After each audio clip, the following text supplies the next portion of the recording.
Hi, it's Robin. I've got a collection of games here from the 70s. They're all made in Japan.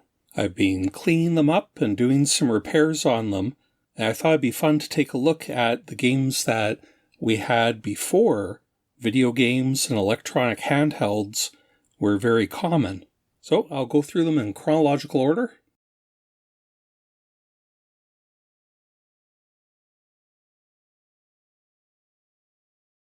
So this one is Draw Poker. Kind of hard to make out the green text, but it says cordless electric full automatic. Cordless electric being another a catchphrase for battery powered, I think. Copyright 1971 by Waco, made in Japan. And it had a whole bunch of patents pending here. USA, Canadian, and Japanese.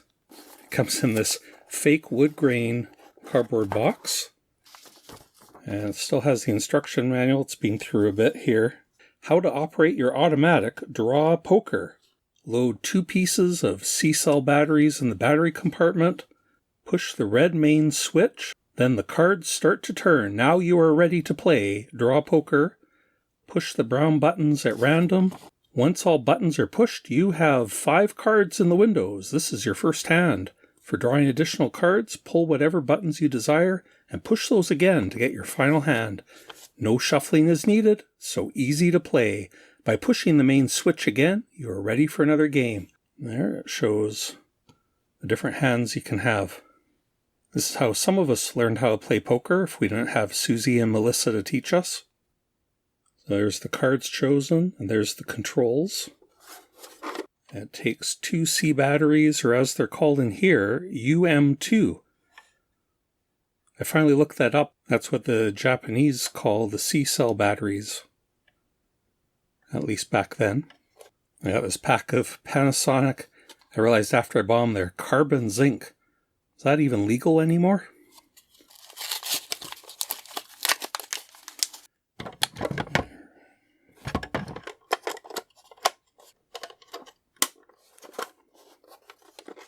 Here we go.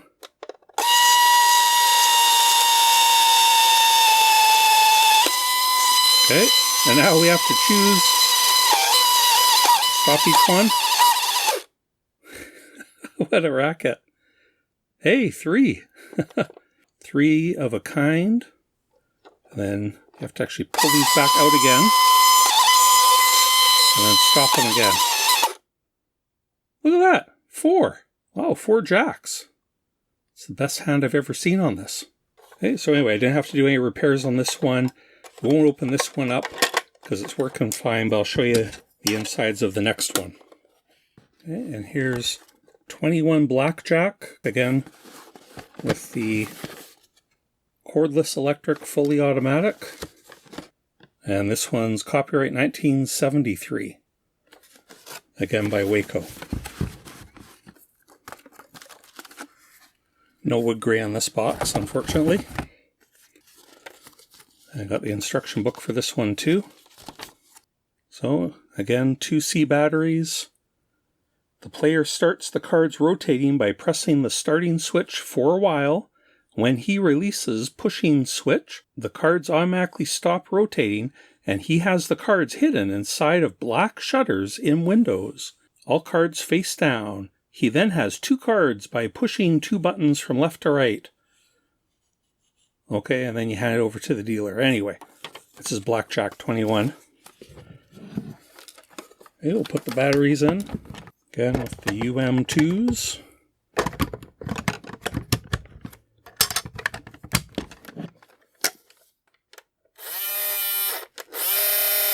Oh. Oh, I had this one working too. Okay, well, we're going to fix it now.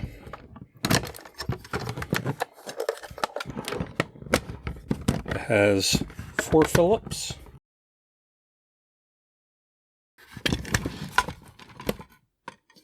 See that the cards are just on these wheels here. Anyway, the problem is just this belt here. I'd actually boiled it yesterday. Now, this is not a permanent fix, but sometimes you can get a bit more life out of it. So anyway, the problem is that this rubber belt is toast. I ordered some new ones, but they're going to arrive. It's going to take quite a while for them to arrive. So I had done the quick boil fix on them. It actually started working again for about 10 minutes, but obviously I should record it right away. I'm going to do the terrible thing of twisting this around here.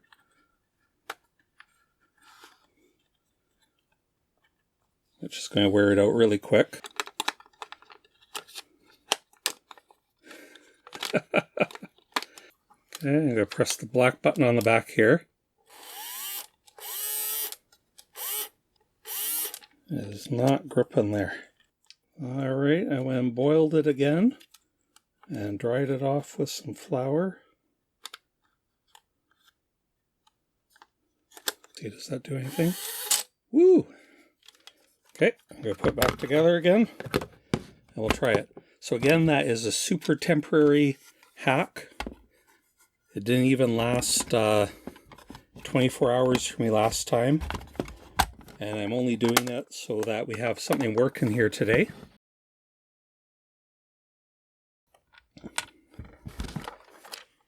Well, the other thing I want to mention, I learned this from Adrian Black from Adrian's Digital Basement, and I think he said he learned it from Fran Blanche.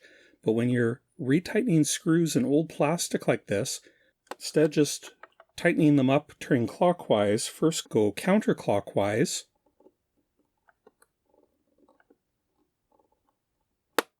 Until you hear that click, and then tighten it. And that means that the screw is lined up with the existing, I think thread holes, you know. We'll do that again, counterclockwise. And then once you hear that little click, and you'll feel it drop slightly. There we go. Anyway, that's much easier on these old, the posts that you're screwing it into. There we go. Some C batteries, or UM2 in Japan, or here in Canada, we call them those ones, eh? And here we go. Is it going to work? Yeah. All right, we shuffled it, and we can choose 2.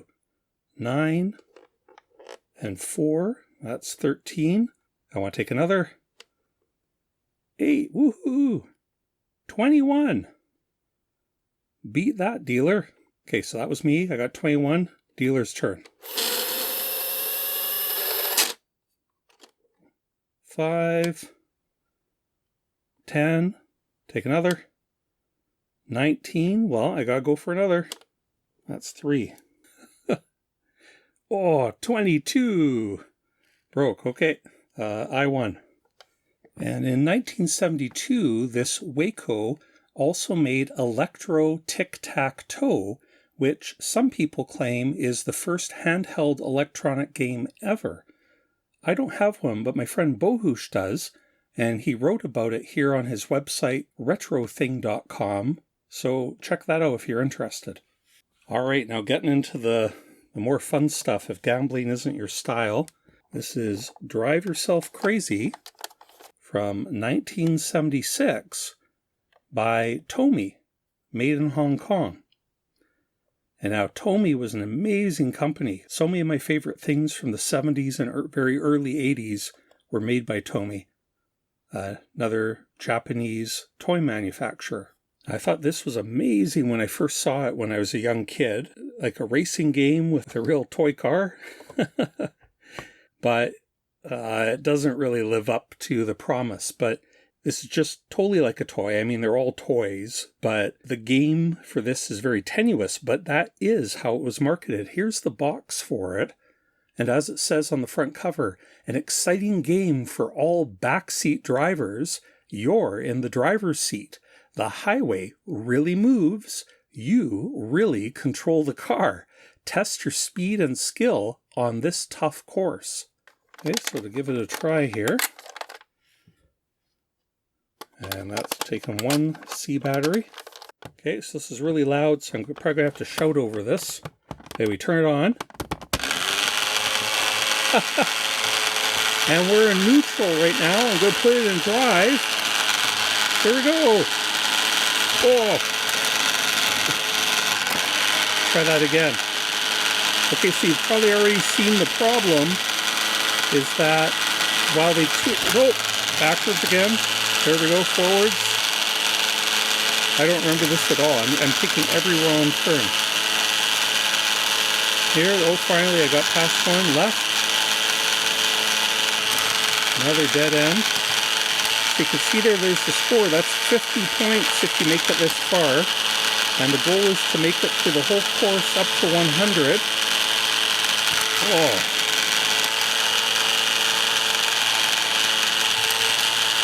There we go, goal! Okay. The problem with it is that there is no collision detection at all.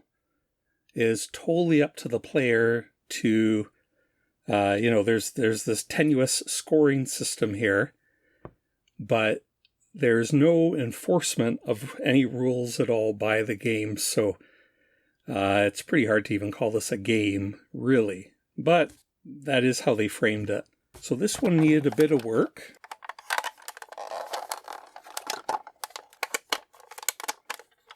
So it's got 2 screws at the bottom. Okay, and we lift this off. The car is simply attached to the steering wheel here. And that is it. And then the level is just on this paper scroll here. Which does have gears on one side. And then there's this little platform here, which has the gear shift and power switch. And 4 screws. We'll take those off. And then this lifts up. So it's just connected to the power switch. And you see how extremely simple this is. Just have your battery here, runs up to the power switch, runs to one side of the motor, and that's it.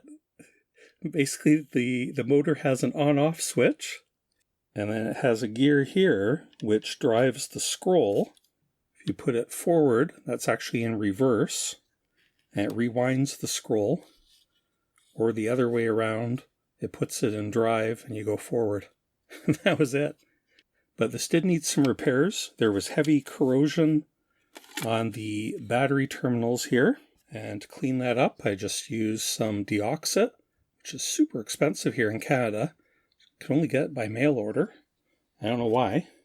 And then when the corrosion's really heavy, I just give it a bit of a brush with this wire brush. And then once I knew there was power on the motor, it still wouldn't start. I dropped a little bit of 3-in-1 oil in it. And while it had power, I just tapped it at different angles, and it started rolling again. That was it. As I've established in other episodes, I'm no hardware expert, but I just fiddle around with things until they work. Sometimes. Remember again to do the counterclockwise trick.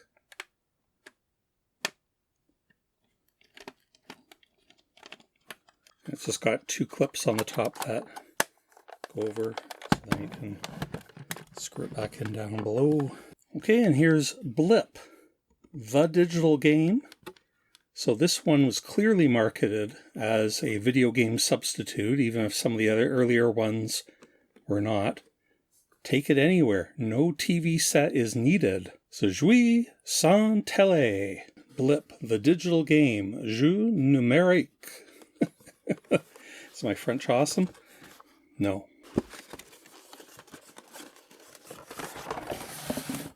So here it is. It's a bit scratched up, but overall in decent shape. How it says it's the digital game, there's nothing digital about this at all. It's entirely mechanical. I love these metallic labels that they put on these old games back then to show the instructions. Good idea, too. This one takes 2 AA's, or UM3s, as they're called in Japan. Okay, positive. Now, even the power switch down here, watch this, you turn it on, that red appears. That is just the plastic of the switch appearing there. You can choose either 1-player or 2-player. I've got it on 1-player. Okay, and if there's anything digital about this, it's just that there's a powered LED glowing here, which is on or off, and I suppose that's digital. So to play it, you just turn this timer here. It was already mostly loaded. And then you flick the serve button, and when you're in 1-player, there goes the dot. This is essentially a version of Pong. Wait, I guess I should put the score R0. There's just wheels on the back here to turn the score for both players. There we go, 0 each. And you just have to hold down the correct button to return the ball. So I'm going to actually try this time. I'm going to press serve again. 2. Oh, no, I had to press 1 and I did not. Let's try that again. I got 1 return. 2. Oh, gives you extremely little time to respond. Let's see if I can do 2 in a row. 2. Oh, close. Okay, if we're in 2-player mode here, it unlocks the other serve button. So now I'll try serving from this side. Oh, thought I had that in time. Oh, there. I at least returned it once. Yeah, and each time a person serves, it automatically increments the score there. Oh, look at that. You can give the other guy points if you try to serve when you don't have the ball. So I won't dare to open this one up, but Tech Tangents made an awesome video about Blip pretty recently. So I'll put a link in the description below. And he totally goes into how it works and the internals of it. Great video. Okay, and continuing on with the obviously video game inspired titles is Digital Derby. Auto Raceway, again, not at all digital.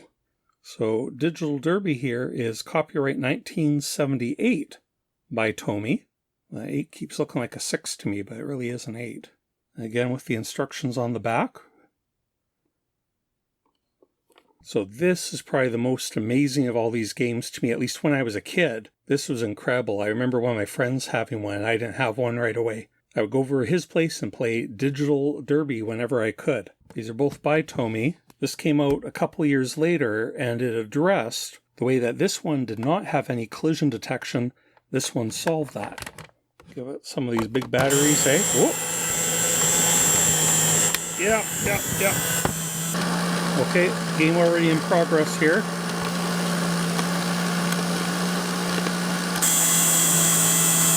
Okay, you gotta press this reset button whenever you collide it. Whoop. Okay, so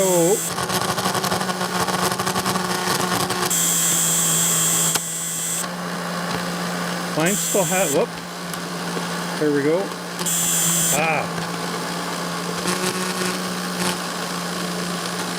So mine still has some problems, and we'll look at that a bit in a bit.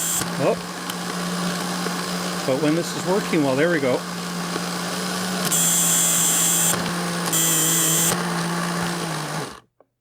Okay, there. So the timer ran all the way out, and this button basically fast forwards the game, and you're invulnerable while you're pressing that. Okay, so to play a game here, you reset the lap counter to 0 manually, and you put it in first gear, and then you hold down the reset button, and the timer starts moving, and then it'll kick in, and then you play the whole game until the timer runs out. Okay, here we go.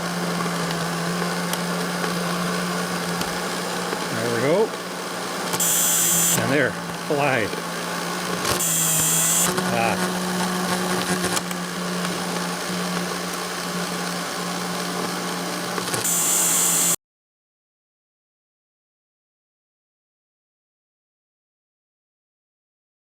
Okay, there we go. I got 43 or 44 laps, as they're called. That's a pretty terrible score, but mine's not working 100% right now.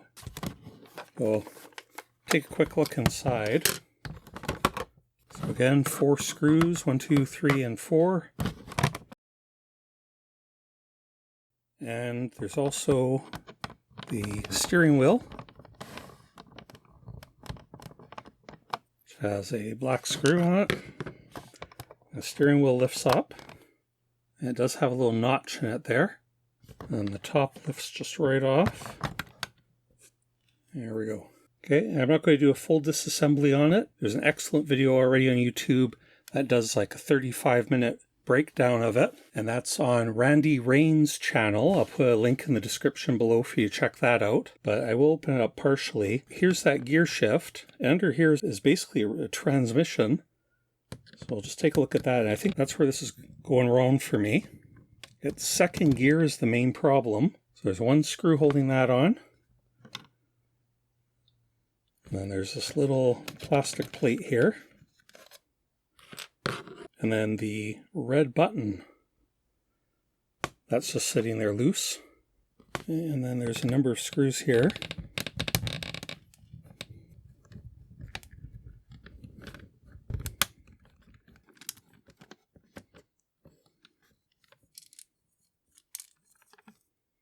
Up in here's where the motor lives, but this is the transmission where I think the problem is. So there's this drive shaft here, and that gear shift has this little clip on it here that fits around this section of the transmission, and it goes from, here's third gear, and there's second gear, first gear, turns these gears to the side, which in turn rotate these strips that the cars are on. And for a great explanation of how the collision system works, check out Randy's video where she just shows how it's a couple switches that go through gaps, slots in the track, and so that same film either opens or closes the switch depending on where the holes are. And those correspond with where the cars are. Anyway, check out that video. She deserves the views and subscribers, so check that out. I'm not going to steal all her research. And there's just that simple little steering column down here to actually move the car. So unfortunately, I won't be able to run it with the transmission cover off because the whole thing will fall apart and explode. But I can run it a bit here.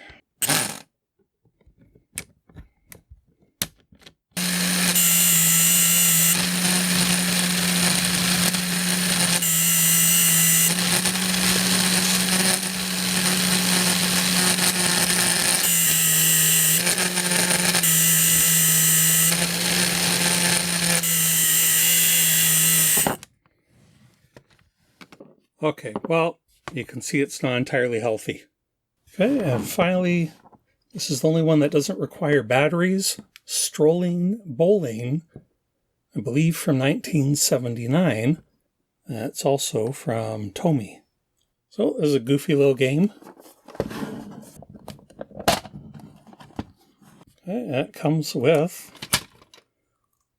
this silly little bowling ball.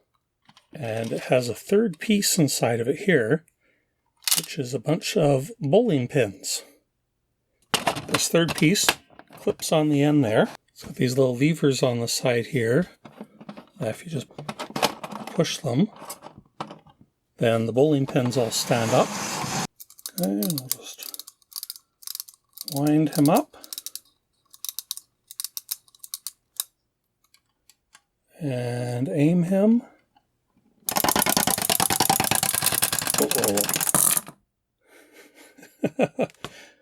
So what is that, 4 points?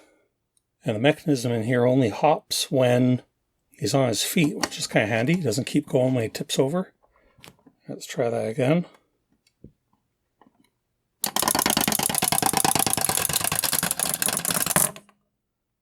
Okay, up to 7. There's a 10-pin bowling. Here in Canada, we have 5-pin bowling, eh? And you get 3 tries. See if I can get a strike here.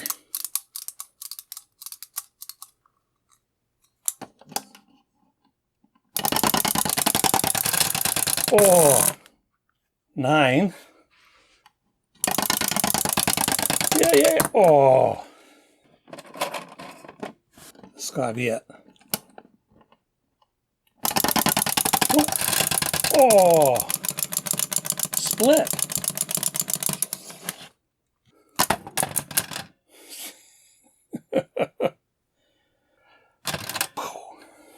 And this one actually needed a repair as well.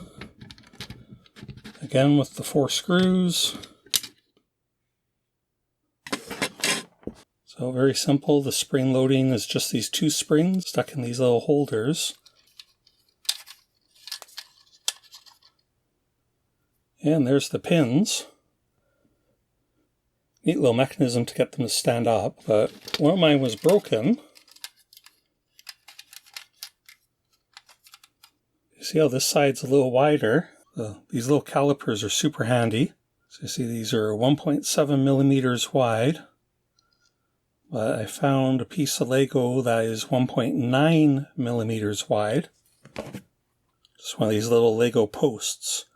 So I just cut 8 millimeters off of one. Yeah, I desecrated some Lego. I got lots more where that came from. And I just glued it on there. Fixed it good enough.